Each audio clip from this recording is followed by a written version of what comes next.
and welcome to Sestra-Tainment. I'm Lenora. And I'm Dee. And we're coming to you today in regards to Everything entertainment.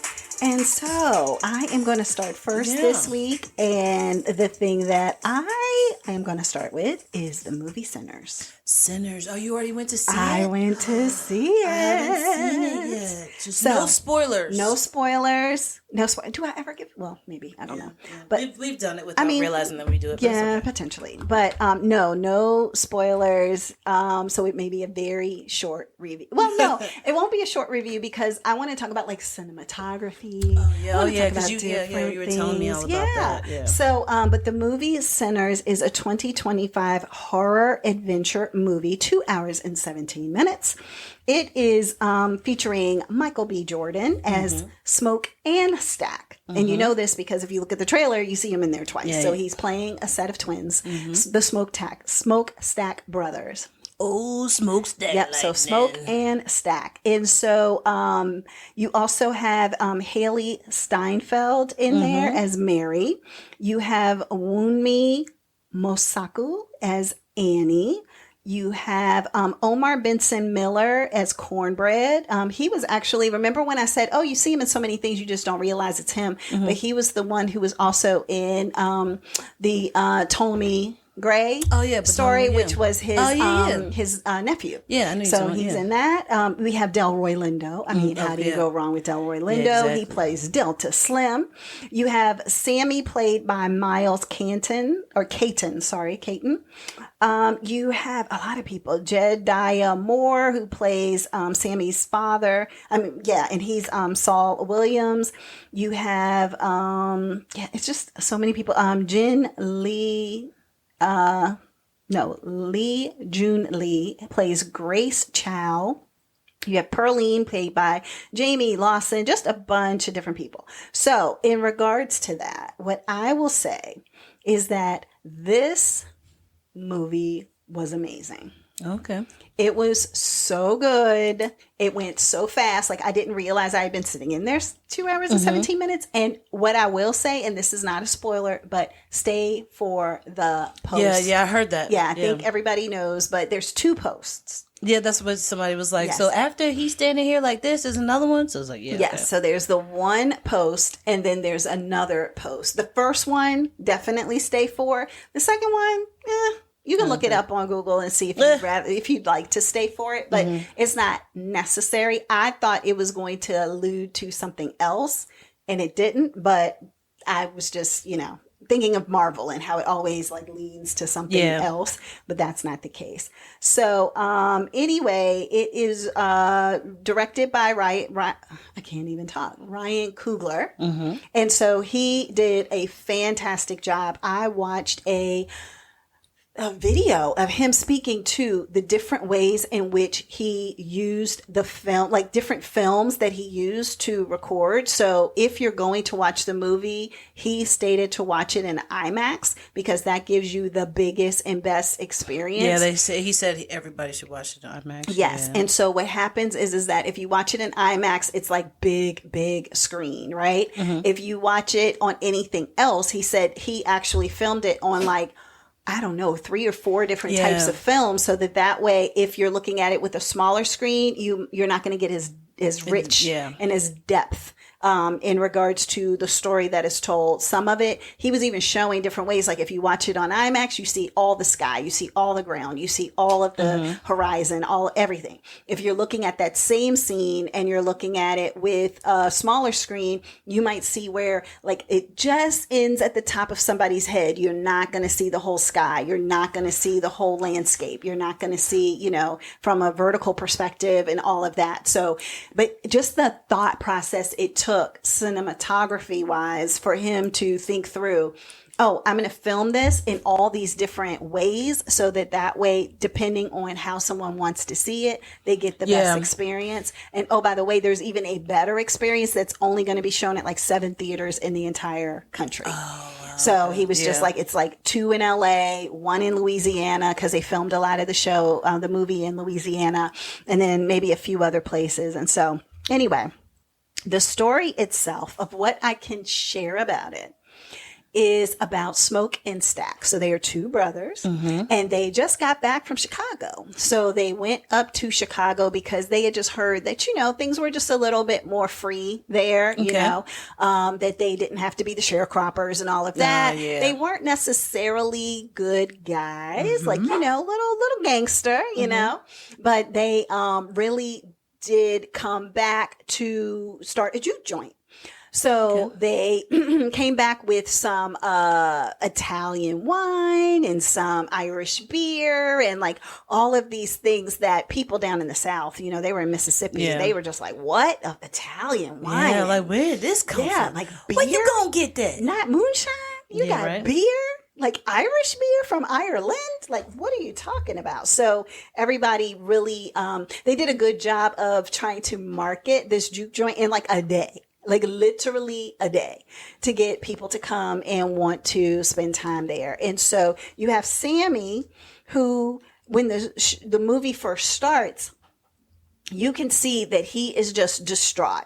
Let's just say that he's distraught and you're not sure exactly what happened. He's got a slash on his face, like all these, like this is the first, seconds of the movie. And you have this voiceover that just says that, some people have a voice and can play music to the point that it brings back the ancestors. The ancestors can hear it and the ancestors can be a part of it. And so based on that, he's walking into a church where his father is the minister and his father is like, put down the guitar that you have and walk away from your sinning ways, which, the movie is called Sinners, but walk away from the sinner ways and the sinners that you've been spending time around and come back to the fold, come back to the church, play your music only for the church, and you're seeing Sammy make a decision. Like he's thinking about it. Like, do I put down this guitar or do I continue to, play for the sinners? He's just making a thought. And then it jumps to, what is considered for the movie to be present day. And so the real story is just all about them trying to pull together this juke joint, purchasing it from someone who, is probably not expected. Also trying to get Delroy Lindo's character to show up for the juke joint because they know a lot of people, like he plays the harmonica outside the train station, So they're just like, hey, how do we get him to want to play for our juke joint? How do we, get our cousin, which is easy, because Sammy is playing the guitar. So how do we get Sammy to go there? What are the love interests of Stack and Smoke? And what does that look like? Right. What is what's the love interest of Sammy for that matter? And how does that look? Does he choose to be a sinner? Does he choose to go back and be a saint? Like all those types of things. But the main crux of the movie. And I feel like I watched a good hour of this movie thinking, where's the scary stuff? Like, when's the scary stuff going to start? Because I just have built up in my mind, it's called Sinners. I know that there's some scary stuff. It's going to be a lot of jump scenes, all of that. There's been a lot of controversy because some people are like, well, because the people who had went to see Coogler's, what is it, Black Panther. Yeah. There were church buses that would go to see Black Panther. Yeah. But now they're like Sinners. Oh no, I can't even put that in my Holy Spirit to go see a movie called Sinners, and then it's going to be something that's just, that could jump off the screen. Spoken like a true sinner. You jump off the screen onto me, and then I got this spirit that's with me, because of X, Y, Z. So there's a lot of people who are like, I can't go see it. The name of it alone is not going to allow me to go see it. So I went to go see it, and I'm like, this was the softest horror movie I've ever I figured it seen. was. Yeah. It is not. Isn't it gore? It's gore, but it's not. It's gore-ish, right? And I think for me, I don't look at horror. Yeah. At all. Yeah. Like, I really don't. Yeah. And so, but I wanted to see this so bad that I was like, I'm going to go in the middle of the day.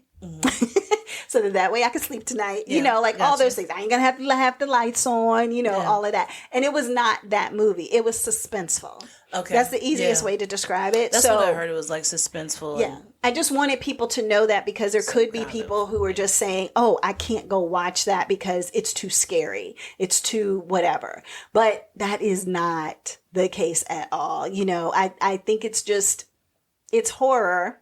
And I don't know how much they give out in the trailer about what the horrors are. I don't know if they give out anything because I watched the trailers and I ain't seen nothing. The only thing I saw was the guy who looked like he was jumping down and he looked like he was smoking. like, you know, like he literally had like a fume coming off of him or something. And I was just like, oh, like they're not really giving you a lot of anything. And so, and I'm not going to give you a lot of anything either. Thank you. I appreciate You're welcome. And so the only thing I will say about the entire movie is that twofold. One, I feel as though it's really a powerful movie that has a message within a message, which is, of course, what they expected. That's what he does. That's what he does. So just make sure that you're not just looking at the surface level of the movie, but like the deeper message of the movie. Because some people have said you have to watch it a couple of times. Yeah, it was some things that as I was watching it, because I already knew to like look for certain things, like just to look at things on a different lens. And as I was watching it unfold, I was like, ooh, I get that. I get the depth of that. And there's one scene inside the juke joint that they had, and when I tell you chills, like it was so powerful. It was such a powerful scene that I was just like talking about it right now. Look at my arm. I got chills. Yeah, you do. I got chills. So it was just so good and so powerful that I was like, wow, like how do you have the mind to conceptually even think of this, much less figure out how to demonstrate it and film it? Like it was so, so good. And so, and anybody who watches it will be able to put that together. But yeah, so not much to share, but it was really good. Could I watch it again? Probably. Like it's just 2 hours and 17 minutes of my life. So I don't know if I, want to spend that much time watching it, but certain parts of it just to make sure that I did really get what I thought I got. Yeah, I could because you have to pick up all the Easter eggs and stuff like that. Yeah, it was a lot of symbolism. Subliminal messages. Subliminal messages, symbolism, a lot of I don't know. It was just, it was deep. It had a deep level to it, to the point that now I kind of want to look for some YouTube videos to see how other people are spelling things out. No, you can't do it. You can't. Yeah, because I even opened up a post and somebody said something and it was like smoke and stag, blah, and I said, oh, nope. I just closed it. Every time I look and somebody said, have you seen Sinners? Next thing. I don't even want to watch it. Yeah. So, but no, it was really good. It was unfortunately, I'm seeing it so late. It has, this is the other part that I should talk about. Blown box offices out of the numbers out of the water. They said it is only the second highest grossing movie to not lose money after Avatar. Oh, wow. Okay. So like when you think about Avatar and how much money that was movie put out made, to the CGI also, and everything. Yeah, but they were saying like the way in which it let me see what the gross earnings were, but it basically was saying that Avatar from first week to second week it just dropped like a tiny %. Oh, okay. And they're saying the same thing for this. Like it dropped so minuscule that they're like, usually you're looking for like a 60% drop. Yeah. They were like, it wasn't even like 25. Oh wow. Okay. Like it's just like people have just been consistently going to see it. But it says the Film Centers has grossed over $250 million worldwide. It's earning $48 million from its opening weekend. It's got an A cinema score. Domestic gross $193 million, and then international gross $57 million. They said it was really big. Oh gosh, where was that? They were like, it was huge in like China or somewhere. Oh, okay. It was really big in Asia. And so they said the budget for it was $90 million. So it's definitely way over budget. And that's just as of, this week. So who knows? Because it hasn't even been out that long. And so many people like yourself haven't had the chance to be able to see it yet. So I am thinking that it will be just continue to get bigger and bigger, especially as the word continues to spread. So. Oh, yeah, absolutely. Yep. So that's what I have. Sinners. Right. And did I do a good job of not giving any spoilers? I appreciate that. I was very vague. Yes. Vague. All right. So what you got, sis? I got some hot topics. So we got a new pope. I just heard. Yes. Yeah. So on May 8th, they picked a new pope. We got the white smoke, and the new pope is Robert Prevost. He is a 69-year-old American Pope, yeah, first American Pope. He has a lot of firsts. So yeah, he's going by the name of Pope Leo the 14th. So yeah, he's the first American Pope. He's from Chicago, but he's also Peruvian, so he has dual citizenship. Okay. So he has done missionary work in Peru as well as been over in Peru. He was doing he was an ordained priest, so he kept going back and forth to Peru to go ahead and, do his stuff. He was a cardinal and all these other things, so he's moved up. But it did see that that he was appointed by Pope Francis in 2023 from the dicastery. What is it? I don't know. Anyway, but he is the Pope had pretty much made him out. It was like, hey, you are Archbishop of the bishops now. Okay, so got it. So in a way that probably helped to for him to be confirmed is because of the fact that through the conclave that he was able to get to this position maybe a little bit quickly because of the fact that it's like, well, the Pope had kind of given him his blessing. Yeah, exactly. Yeah. So that's what I had about the Pope, and I'm still kind of figuring out how I feel about having an American Pope because we are Americans and we know how we are. Oh gosh. So yeah, there's that. But I also have something else that I wanted to talk about. Okay. So there is a new video game out that is it has 80 quadrillion planets on it. 80 quadrillion. And the game never stops. So there's no end to this game. The game just regenerates depending on which way you go through the game. So this is a gentleman who was talking about it right here. Okay. It's on one DVD. There's a video game called No Man's Sky. It's on one DVD. 14 college students from various different colleges got together and made this video game. It has 80 quadrillion planets and unlimited life forms, and the game never ends. It's a universe on a DVD utilizing the Mandelbrot-Set equation, which is a fractal mathematical equation. All the scenes, all the planets, all the life forms, the animation, everything is rendering as it's needed based on this very simple mathematical code called the Mandelbrot-Set. They're talking about now injecting AI into the No Man's Sky game. Now, once AI or AGI, by that time, maybe as it evolves, is inside of this universe, the people in there will become conscious. The animals will become conscious. Life will become conscious of itself. And will people in there ask, how did we get here? Who are we? Who's our God? And from their perspective, they think it's real. And they think they're real because they're conscious. We ourselves have already created a simple universe. But like you say, when the quantum computer now is activated and online and everyone has access to it and they can build a simulation like this, then what does it say about where we are?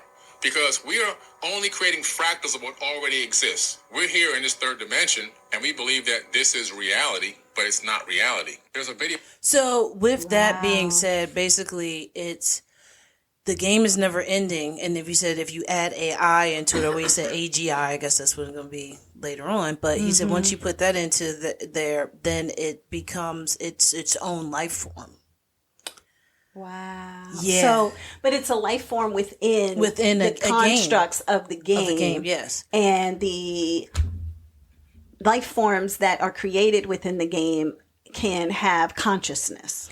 Yes, because would the animals have consciousness and ask, "What about me? And why am I here?" Yeah, probably not. Unless, but that's what I'm saying. Yeah, why would it be just the human form? But you know what? But maybe if you put AI into it, then it's going to take on your loading all of the information that you have from the planet, from where you are. So once you put AI into it, so now you just have that NPC horse that's just like in the back and it's just eating grass the entire time that you're there.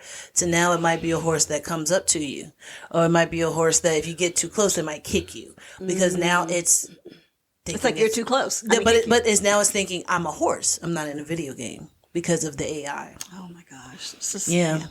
I was listening to, I don't know how many people know of Gary Vaynerchuk. Tell me about but he was talking and he said, look, I'm really good about predicting things. Mm-hmm. I'm extremely good about predicting things. I'm telling y'all right now, Snapchat, the way to go in regards to making money, right? And I'm like, Snapchat from like how many years ago, And he's like, oh, by the way, don't worry about how many followers you have. It's not about followers. It's about how much engagement you have. Okay, Are yeah. people engaging with your content? That's good. That makes true, sales. yeah. It doesn't matter if you have 10,000, a million followers, if only 2 of them are going to buy something That's from true, you, you know? yeah. So this is what he was saying. He said, I'm going to tell y'all right now what I'm predicting. Your grandchildren are going to die from the robots. I'm just telling you right now. Yeah. Like he literally was like, I'm predicting that your I can see grandchildren will be killed by the bots. I can see that. Just be ready. They will be living. It's going to be iRobot. Yeah, I mean, and I was just like, oh my God, Gary, how would you say that? And he chuckled, and they were chuckling, and he was like, no, I'm kind of being serious. No, not joking. I'm kind of being serious. So yeah. Was that your last hot No, topic? also I have after you're done. I have another one. So Fashion Nova is trolling Shein. Fashion Nova is US? Temu, yes. Okay. So they're trolling Shein and Temu. So, because of Shein and Temu, they've raised their prices because of the tariffs. So this is a creator, Just Nini 2.0, and this is her talking about it. It's hilarious. Fashion Nova's so fucking petty. Fashion Nova said no shade, just receipts. And they're showing Fashion pictures. Nova said Fashion Nova $24. The other brand $28.49. But wait, wow, they were so cheap. Text messages. She in? Nah, she out. 40% off everything. Oh my gosh. Tears got them pressed. Fashion Nova got you dressed. Okay. She out. T-moved to Fashion Nova. And it's a picture of a cow. Moved. She moved to Fashion Nova. Oh I know it's fucked up for us because we love shopping at Temu and Shein. But Fashion Nova is having the time of their life. I just thought that was funny that they were just doing like okay, well, now we got to keep the money in here. So, you wanted to do this, but with the tariffs, it's more. You can't do it, So save that $4 and get it from Fashion Nova. Wow, because I feel like Temu was always like, I need to look and see, do I still have my Temu app? I still have my Temu app. How much everything is there? Because I don't know if it's gone up or not. Super cheap. Well, I do have another thing that I wanted to go over. Go ahead. So, did you hear about the former housing official who worked under George H.W. Bush? No. She's talking about all the money that the U.S. government funneled into creating a secret underground city.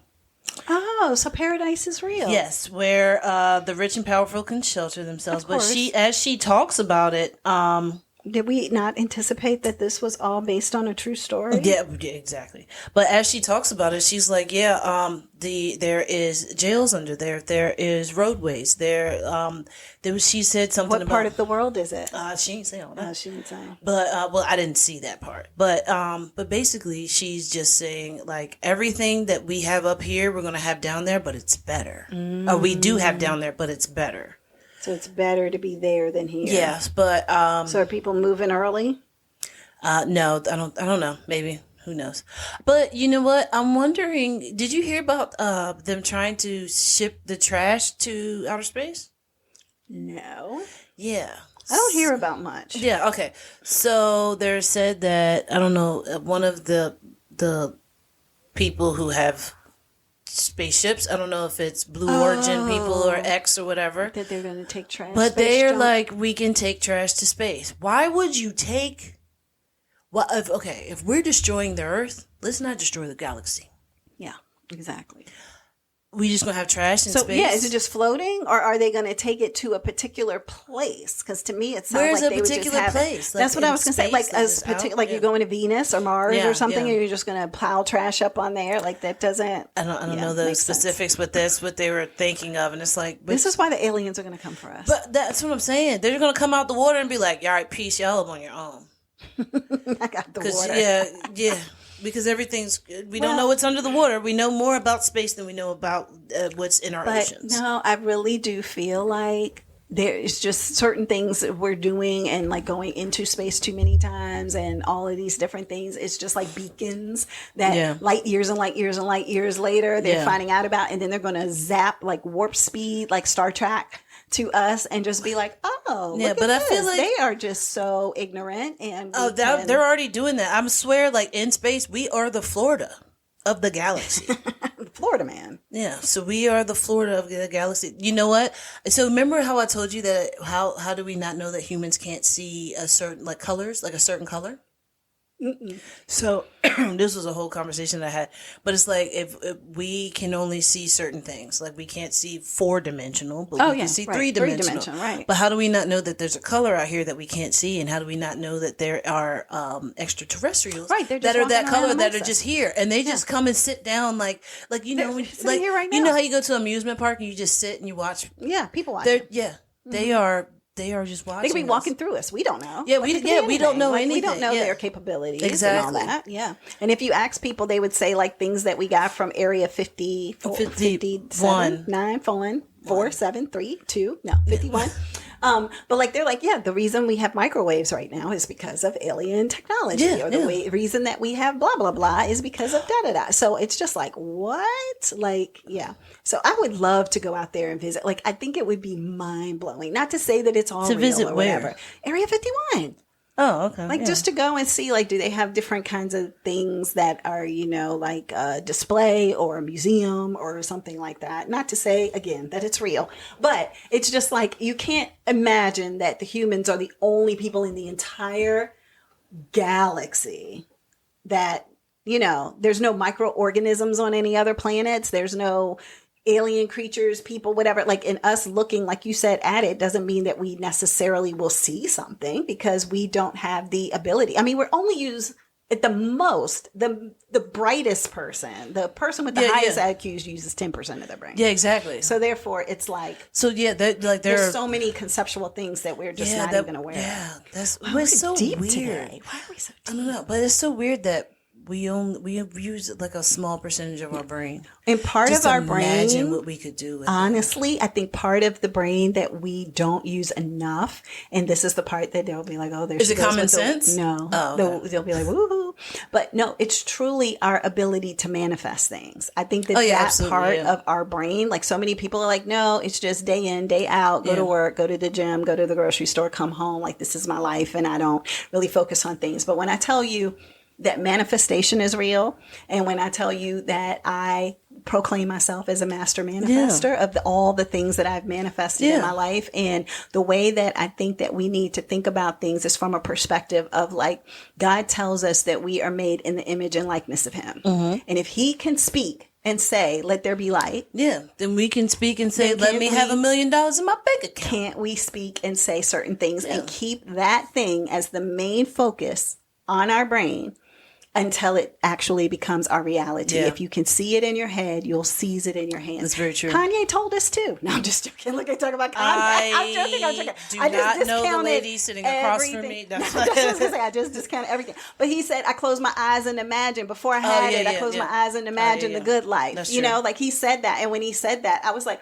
oh, he's talking about manifesting. Like, because sometimes the it's only like, Kanye song that she likes, by the way. well, yeah, pretty much. No, I don't know. I like flashing lights. I like a lot of different ones. But anyway, so, but yeah, that's the old Kanye. the old Kanye. Yeah. So, but no, that's what I just feel like, you know, so much of our brain doesn't get used because of the fact that we are just so focused on what we can see, what's present, what we think can happen versus really expanding our mind and saying, but what are the possibilities? And if it's possible for somebody else to do X, Y, Z in their lifetime, why wouldn't it be possible for me to do some things in mine? So anyway, well, you know what? I was thinking about, so when people would be like, manifestation is not real, then you say, you know, when you're at work, and you're like, man, it's so slow. And somebody says, don't say that because then it's going to get really busy.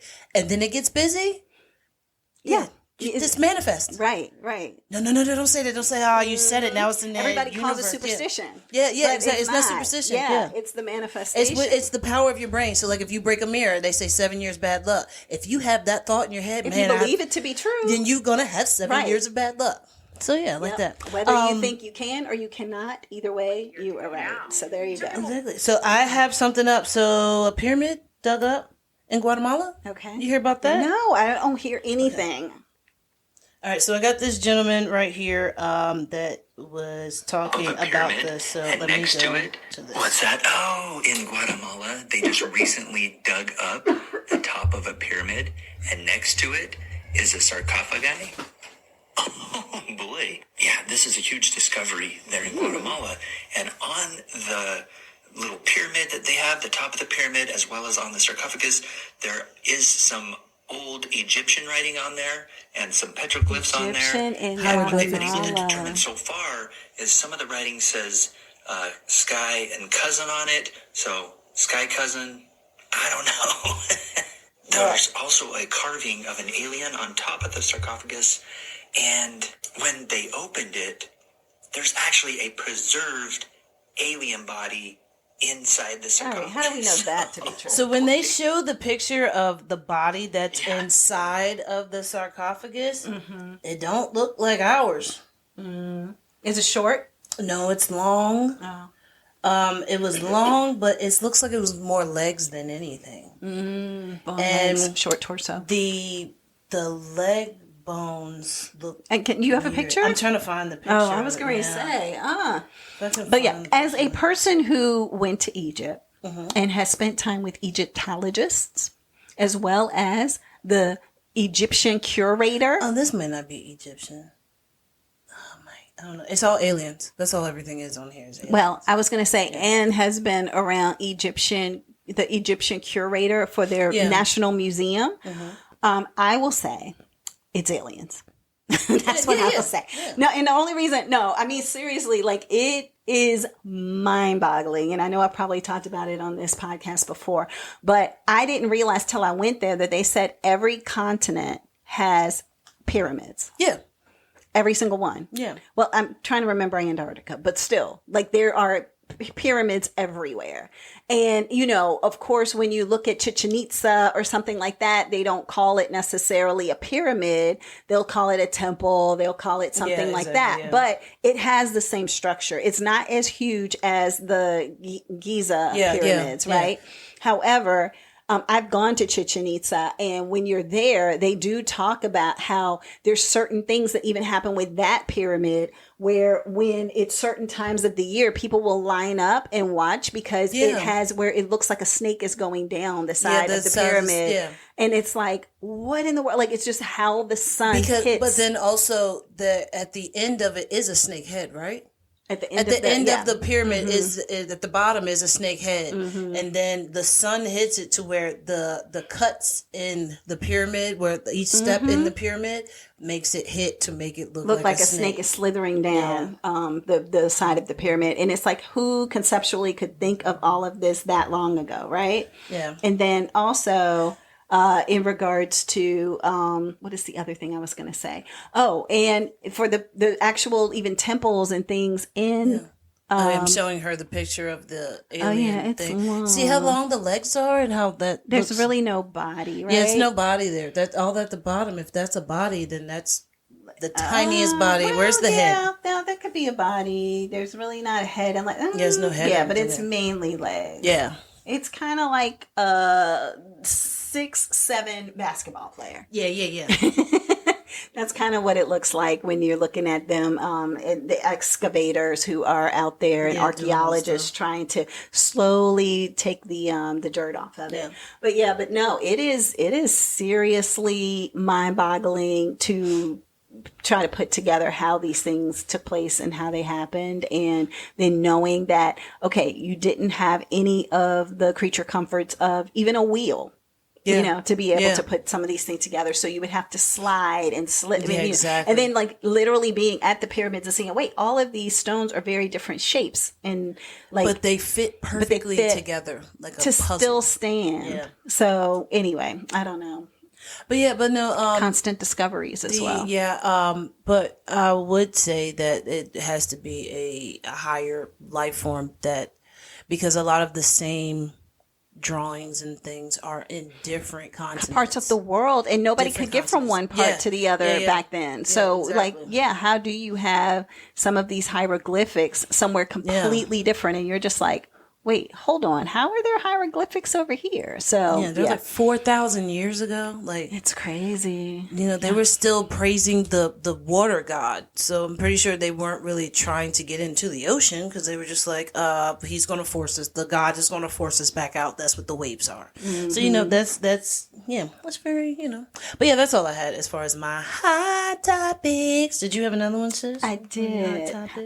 So I was just going to talk about how in New York City, they erected a bronze 12-foot statue of a black woman in Times Square. It is I don't know what you want to call it. It just says a statue of a black woman was erected in Times Square. It is 12 feet tall, bronze, and it is part of it's by Thomas J. Prince, and it is entitled Grounded in the Stars.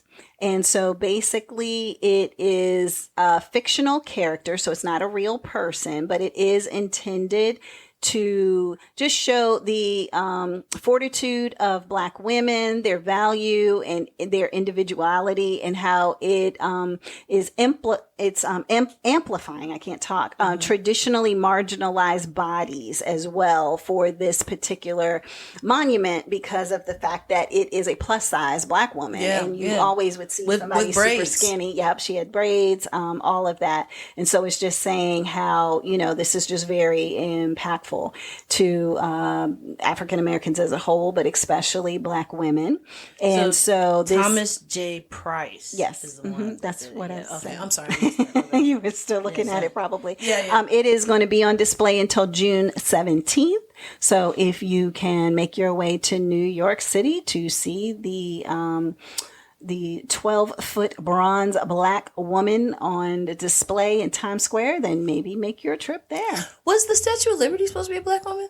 Yes. From Paris. Yes. Yeah. That's what I thought, because Beyonce is doing her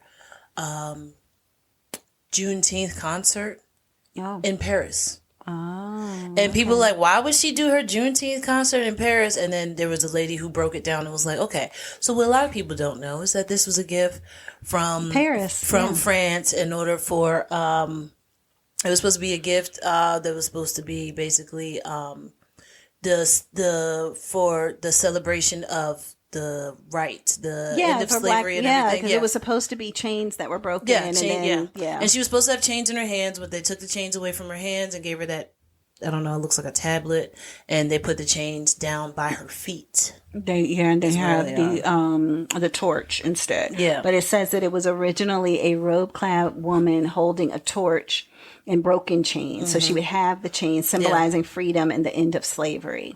And so, they were like, let's just put that on the ground. So they put the chains by her feet. But I mean, I can still see it, broken chains. But the only thing is you can't see the chains.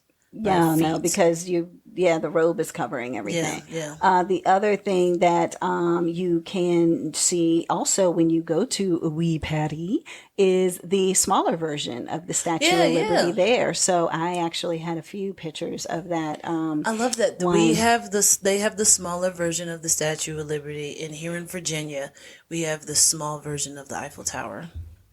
Oh, right. Yeah. Mm-hmm. I love exactly. That. So but it is definitely on display where you can see it in Paris, and there's even some spots where you can see that because it's on the river, so you can see it on the river, and you can see the Eiffel Tower like all in one, view. Yeah, okay. So nice. But it is pretty cool. Okay, I like that. Cool. So there you go. But all right, and I'm next, or you're next? Did you? Oh yeah. I did that one hot topic. I mean, I have something else to talk about, but you can go if you want, and then I'll go again. All right, word. So I want to talk about the show that I fell in love with, and I watched completely, in 2 days. Okay. It is called 4 Seasons. Oh, nope, never heard of it. Oh my God! Once you hear about it, like once you get the cast and everything, you'll be like, oh yeah, I think I might want to watch that. Yeah. So, 4 Seasons is actually it's on Netflix. It's a Netflix original miniseries. So the cast is, get this, Tina Fey. Okay, of course. Never mind. Will Forte. Carrie Kinney, if people don't know Carrie Kinney, she's actually from Reno 911. So if you don't know her. Marco Clavani, which I don't know how many people would know him. Erica Henningsen, which a lot of people may kind of know her. She's been on some TV shows and stuff before. Okay. Coleman Domingo. Oh, Coleman. And Steve Carell. Gotcha. All right. Yes. So, what it is it's 3 married couples. Okay. And they get together a few times a year just to go on trips together. And at one of their trips, it was like, oh my God, we haven't seen each other in so long, blah, blah, blah, blah. So one of the trips, one of the guys is like, hey, yeah, I'm leaving my wife. And they're like, wait, what? So what happens, it's a whole drama-filled thing about that. The guys are like, yo, don't do this. Like, have you talked to her? No, there's no point in talking to her. So you're talking to us about your relationship, but you don't want to talk to your wife about your relationship. So that messes that up right there. But yeah, they were like, okay, he was like, I want support. And they were like, how are we going to support you when we don't think that it's your smartest decision? But yeah, okay, you have our support. But from there, then comes in the new girlfriend. And she's young. And she wants to go, hey, let's do a vacation with your friends. Do a vacation with your friends. What do they do? Now, these are grown folks, okay? They are bougie. Grown bougie folks. Yes. So, like, they're traveling for work. They're always busy. They're doing things. Like, they have really nice homes. So when they go places, they stay in places like the Four Seasons or something like that, or a house that they can rent, or a lake house that they all are part of. And this young lady says, we're gonna go to a retreat. And they get there, and they're all trying to be nice to the young lady, and they are sleeping in yurts.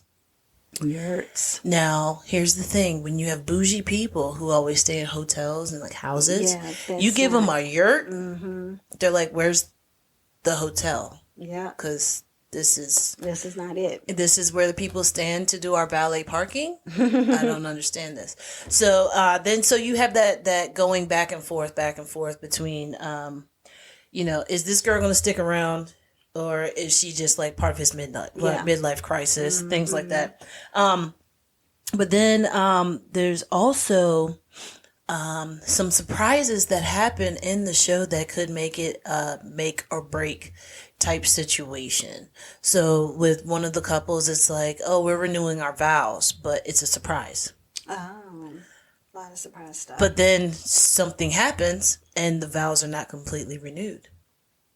Yeah, see, it's like, but they're still married. Yeah, they're married, but the vows aren't renewed. Like they went through all the stuff to get the vows renewed. Yeah, they got all these people here. We got catering. We got people out on the lawn putting stuff out. And then there's an explosion, and now everybody stopped and was like, "What is happening?" So with Coleman and his boo, they are cute, but Coleman acts just like Josh. That's Josh all the way. But the only thing mannerisms and behavior. But the only thing is that Coleman is feeling suffocated by his spouse, because his spouse is like, oh yeah, you could have had a heart attack, so now we got to make sure you're okay with this. But they're like a helicopter spouse. So, helicopter moms? Yep. You got a helicopter spouse. So it was like, okay, here, make sure you take your pills. And he has a pill in his hand. He's like, I'm taking it right now. I'm doing it. Yeah. And then it's like, okay, let me put your feet up. Okay, let me do this. Let me do that. It's like, okay, you've got to relax. You've got to calm down. But then that puts drama and stress on their relationship. Of course. So, and then from there, now it's like, how is that going to end up working out? How is this dynamic going to end up working out? Are they going to be together? Are they going to break up? Now, you have another couple that you think, oh, they're great, but they have underlying issues. So then you're going to get into that. But it is funny. It's well put together. I really like it. I like anything that Tina Fey is in or she writes. Of course. Because she has my comedy, and I love it. It's some things where you're watching it and you're like, oh my God, they're like, why would you say for somebody to do that? Or why don't you just tell the truth? or like, but they're trying to tiptoe around each other's because they're not friends where they see each other all the time. Okay. They're friends that they get together like maybe once or twice a year. So it's like tiptoeing around, hey, yeah, I want to tell you about yourself, but I know you're in a delicate place, so I'll wait. So it's, things like that. But it's cute. I like it. I like the storyline. I like how everything's put together. I want there to be another season. There probably won't be. Why do you say that? Want to be another one. Just because it's a mini series. It says mini series, and usually a mini series doesn't have another season. Yeah. Sometimes. It's not like season 1 of such and such. It's the mini series, blah blah blah blah blah. So, right. Like Watchmen. Watchmen was a mini series, and we never found out what happened to the guy who put the baby oil on him and slid into the goddamn to the drain. Yeah. Mm-hmm. So that's what I have. Check it out. It is called The Four Seasons. Oh, another cute thing about it. So when it comes up, when it has the word Four Seasons that comes up, you have it's literally going over all 4 seasons. So it starts off in spring, then it goes into summer, and then fall, and then winter. But as it comes up, so it'll say 4 seasons in the middle, and then it will be greenery that comes up in the corner and nothing else around it, and then it says spring. And then when you get to the other season, so spring will be up there, and then the vines grow up, and then it's summer, and then it says summer. And then you have spring and summer up, and then the vines grow out, and it says fall. And then the white ones come out, and it's winter. So it's cute how they how the idea of them doing that. But yeah, I really do like it. I like the people that they had together. Okay. Now Will Forte, I love him. He's a funny guy, but the only thing is I don't like his he has like I don't know if it's like a lisp or it's something the way that he talks that I'm like, it reminds me of like an old man who needs to put his teeth in. Really? Yeah, it's something about him. I don't know what it is, but it's something about the way that he talks that it just doesn't. It's like he does. He's lispy. Yeah, he's lispy. Because I'm thinking about it, but I never. It's like for sure we're gonna go and do this. Like. All right. Yeah. I never really paid attention to it, but I don't know. It's something about a grown man with a lisp that I just am like, it makes me cringe, and I'm sorry that I feel that way because some of these people couldn't go to speech therapy, but that's just how I feel. Okay. But yeah, check it out. 4th season on Netflix. All right. What do you have next, ma'am? So I'm going to talk about the Met Gala. Oh yeah, and the fashions. And so, the fashions, even though I'm not, a huge fashions person, but still. So, so the Met Gala took place for 2025. Yep. It was black. Yeah, it was black. And so basically it was based on black dandyism. And it was called Superfine, Tailoring Black Style. Yes. It had been in effect for years. In regards to everybody to be putting it together. Mm-hmm. Pharrell was on the team. Yes. They even said like LeBron James was on the team. Coleman Domingo was on the team. Like all these different people to help kind of pull this together, which when you saw the outfits, I mean, people needed a good 6 to 8 months to pull some of them together. Some of those outfits, I'm like, did they just take that off of the mannequin before they put it on the sewing machine and then just put it on the person? Because it looked like some of the stuff was like stitch. I don't know. Maybe they're doing it that way. Maybe to make it look like it is a mock-up, but not the actual. Is that part of the dandyism? Maybe it is, but I don't recall that being dandyism. I don't know because we had Dapper Dan. Dapper Dan. Yeah. And he was in Cartier. But yeah, you had a lot of different people and a lot of different things and doing a lot of different symbolism as well. And so basically, one of the things that I came across was how it said all the historical references that people might have missed from the Met Gala. Mm-hmm. So one, for example, a lot of people did reveals, right? So you had Coleman Domingo, and he did his reveal. So he had the blue cape on, and then he revealed to this beautiful, like, white, and checkered white, like something white with a little hint of other colors in it. But it looked really great. But he was hinting to Andre Leon Talley. Yes, everybody was talking like I was watching who was it? But it's because he passed away too during this 2 years of them pulling all this together. He is black fashion. He is black fashion. There's like it's him and Dapper Dan. That's it. Yeah, I mean he's been in the game for both forever. Of them, But everybody when they were doing the interview, so you had Tiana Taylor and oh God, what is it? Oyo Igande? Oh, okay. Whatever, I can't remember her name. But when they were asking people, so what makes you? What inspired you? They're like, oh, Leon. But their outfits, Andre Leon Talley. her outfit was awesome. I loved Tiana Taylor's outfit. And that's what she said. She's like, I'm trying to give all the Tally. I'm trying to do the Dapper Dan. She was like, I'm trying to do everything. She's doing her poses while she was supposed to be talking to people. Yeah, exactly. So, yeah, it was awesome. So they said, now is it Zendaya? What is her name now? Zendaya. Okay, because I've heard people say it different ways. I think she says Zendaya. Okay, I don't know. But anyway, so she actually had a white trouser suit that some people were saying it could have alluded to Bianca Jagger, which I didn't realize that Bianca Jagger, Mick Jagger's one of his wives, on her wedding day wore something that reflected and symbolized that, as well as they said that Kerry Washington's outfit also represented that, which was very kind of see-through. She looked like she was very uncomfortable with her outfit. She kept grabbing the back because it was cut right there at like the dimples in your back. It was cut right there. So when they were like, Kerry, she was like grabbing and making sure it was staying in the spot. Yeah. Like just show your ass. Yeah, you know what I mean? Like that point. Your crack's going to be out. It's going to be out. Yeah, but she also said they had the wide brim hat, which was Diana Ross's reflected of that from her 1975 Mahogany. So then they show you like how the hats look very similar there. You had that Gigi Hadid, I can't even talk, that her dress was a reflection of Josephine Baker. Yes, she did say that. So that is where her. And it was actually my first time actually hearing her like talk in an interview or something like that. She did really good. I don't know anything about her. Yeah. Oh, Gigi Hadid, I've known since the Real Housewives and her mom being on there with her husband Mohammed, and she was like 15. Like, I mean, I've seen her before. You've seen her grow up. Yeah, it's kind of like somebody who watched the Kardashians and knew Kylie when she was growing up and had her original face. Yeah. So yeah, I got an original face. I mean, I'm just saying. Yeah, but no, I got reality. Yeah. So Jodie Turner-Smith, in my opinion, had the best outfit on. Jodie Turner-Smith. So the one she was in Bad Monkey. Oh yeah. I love that. Her. Yeah, she's amazing.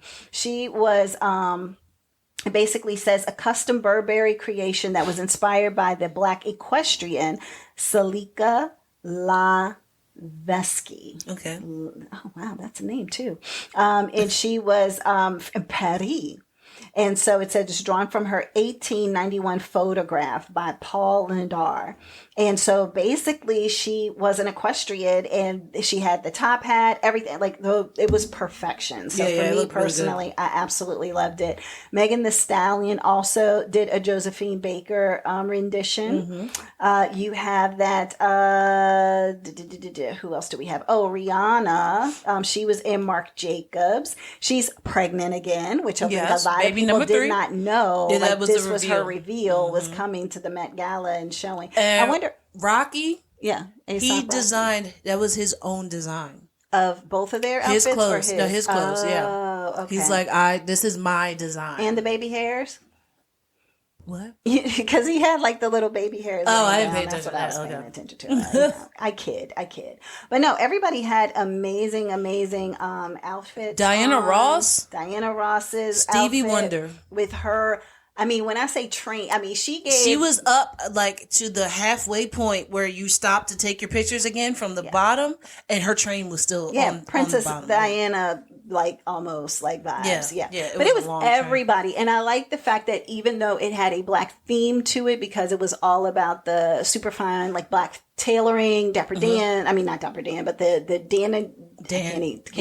dandy part of it all, that there were so many people who weren't Black who participated and came and showed up and showed out, and you know, all of those things. Wish there were more Black designers. I wish they would have showcased more Black designers. Because, like, you know, it was a lot of Steve Madden. It was a lot of... you're talking about, like, Tom Ford. Yeah, Tom Ford, stuff like that. Tommy Hilfiger, he looked nice. Yeah, him and his wife there. Him and his wife, yeah. But, yeah, and was it Damson Idris? What's his name? The guy from Snowfall? Oh, yeah. I know his came face, out, but I don't know his name. He came out with a Formula One racing outfit. Oh, I did see that, and a helmet in his hand. Yes. No, a helmet on. Well, and then he stood there with his arms out, and it was a pull-off, so they pulled it off, and then he had a burgundy suit on underneath his whatchamacallit, and he took the helmet off and was holding the helmet taking pictures. Yeah. Mm-hmm. No. Andre 3000. Oh yeah, he looked like a bag, like he was going to be not a bag lady, but a bag guy who with a piano on his back. Yeah, but he did that because he is already released an album, and that is what's on the cover of the album.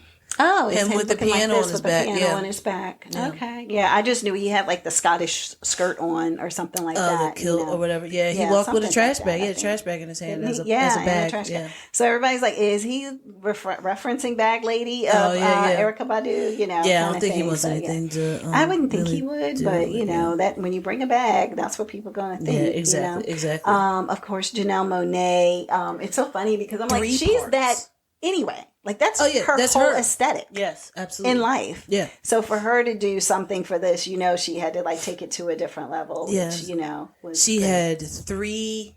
Her outfit was reveals. in 3 pieces. I know the 2. So the one was the big boxy, yes, yeah, okay. And then it was the outfit that she had on underneath it was the outside of that big boxy yeah, when you thing. saw the big boxy thing, her outfit matched that once she took the boxy thing. So when she took the boxy thing off, she had that. But then when she took that jacket off, then it was like a thing that went around her neck. And then I believe it was prosthetic breasts with pasties or whatever on them. That's what it looked like. She had a necktie or whatever. Yeah, so that was another one of her reveals. But there was a lot of nice outfits that they had on there.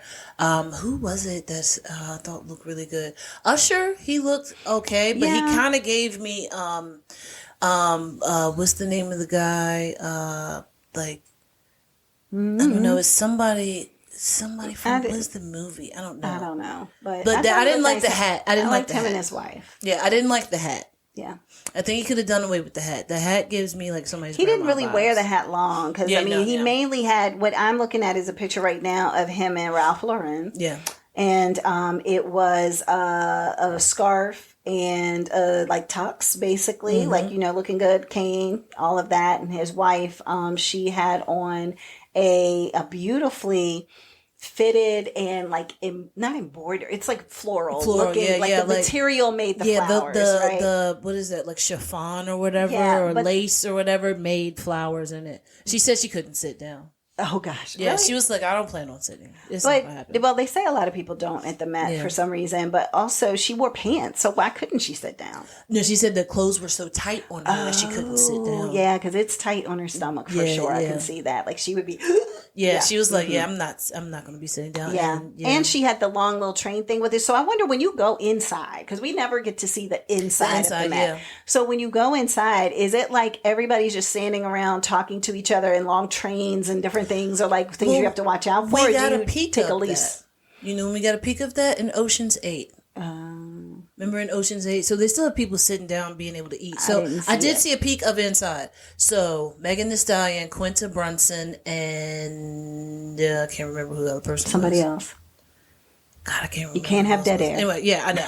But I can't remember who it was. But so they were like, all right, so we got these plates, so we're going to try this. And it was like, oh, we got a lobster roll. And the lobster roll was like probably the size of maybe 2 of your knuckles. So it was like everything was like, it's not really about food. No, it's not. It's only about fashion. Appetizers. Yeah, so it was like basically hors d'oeuvres. So every hors d'oeuvre was like a different thing. So it was like, so they literally spend like maybe $100,000 on food and whatever, like if that, for all these people. No, they spent a good amount because it's lobster rolls. So it was actual lobster. Everything was caviar. They had caviar and cornbread. So they had cornbread with caviar on top. And they said it was good. Okay. I don't know. Maybe it was a honey drizzle on it. I don't know. But all the food that they were trying as far as the small things, they said, oh, okay, yeah, that's good. That's good. Oh, I was looking at more pictures. I did not like what Babyface was wearing. I didn't even see. Yeah, it looked way too over. Like everything else was so, very fitted. But and that everything. thing is now is the oversized. But that's not what to me, I feel like it missed the mark of the theme because of the fact that the theme, everything is very tailored, very structured, very, whatever. So, what? And I forgot about Tyson Beckford. I forgot this guy was even an actor. A model in that. Like, so I'm looking and I'm like, wait, this guy's face looks familiar. And I'm like, Tyson Beckford? Have I heard his name? How is he even allowed to go? Because he's a model, I guess. Yeah, but I'm like, have I even heard his name since the 90s? But who was it? I saw somebody that I was like, absolutely not. Oh, really? Man, I can't think of who it was now. But it's okay. Your brain is not seeming to want to work today. No, because I don't know the right name, so I don't want to say the name, and it's the wrong person. Yeah, it's the wrong. It's understandable. Anne Hathaway actually looked nice. She kind of gave me like Diane Carroll with her outfit that she had on. So you know how Diane Carroll is very structured pearls and things like that, and nice collared shirts and whatever. She's dandy. Yeah. So it was kind of like that, but like that plus Grace from Grace and Frankie together. Oh, gotcha. Yeah. All right, 2 quick things before we end. One, Whoopi Goldberg got a lot of 3 things. She got a lot of great kudos because Whoopi can be very frumpy when she shows up at things. And she actually got a lot of kudos for her outfit. So I thought it looked nice on her. I mean, I wouldn't wear it, but I almost wish that she had just done the black part and hadn't done the white overlay on top of it. But that's the outfit. Yeah, that is the outfit. But I'm just saying that I think that it would have looked nicer. Yeah. And like, ooh, Whoopi did that if it wasn't for the white part over it. But another thing, they said that there was a Bollywood actor. It was the first time they've ever had a Bollywood actor on this year blue carpet for the Met Gala. First time being being. What do you mean why? Why? But like they just never came over? No, they just never invited anybody from Bollywood, like a Bollywood actor. What's her name? Nick's wife, wasn't she Bollywood? I don't think so. Was she? I don't know, but maybe there's a difference between actor and actress. Anyway, but they said that so many people were excited to see him that when they saw that he was in the hotel, there were thousands of people waiting for him to come out of the hotel. Jeez. Like, yeah. That's overwhelming. Yeah, but if you don't watch Bollywood movies, then you wouldn't know that. So now you see how many people are watching Bollywood movies. Now they're going to be like, we got to start inviting more Bollywood people. Yeah, exactly. So, yeah. But the other 2 things I was just going to share is Doechii might be in a little bit of hot water because everybody is talking about how she treated her staff with her reveal. Have you heard that? How did she treat her staff? So when it came time for the elevators to open up, the photographers were there trying to catch people before. Yeah. And so she's standing in the middle of the doors opening. Yeah. So therefore it's like, hello, of course people are going to see you. So she starts screaming, umbrellas!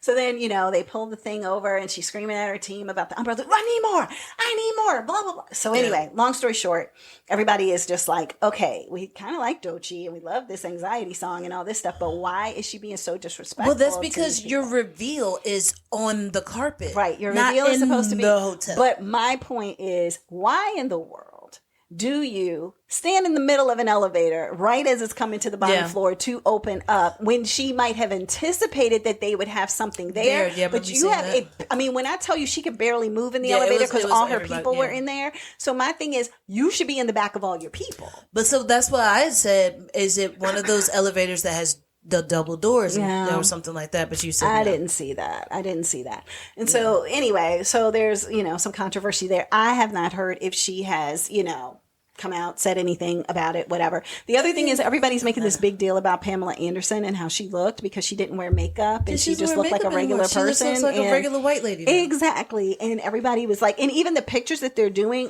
they're just horrible because they're making her look even older. Yeah, exactly. Like they're photoshopping them worse. Yeah. And so I just feel like that is terrible. And so just let the lady live. Yeah, let her live. She is just trying to be her natural self finally when she had so many things that were not natural and cosmetic and all of that. And so anyway, on that note, we're going to leave y'all. We're going to leave y'all dandy people. Yeah. So have an amazing week, everyone, and we'll catch up again soon.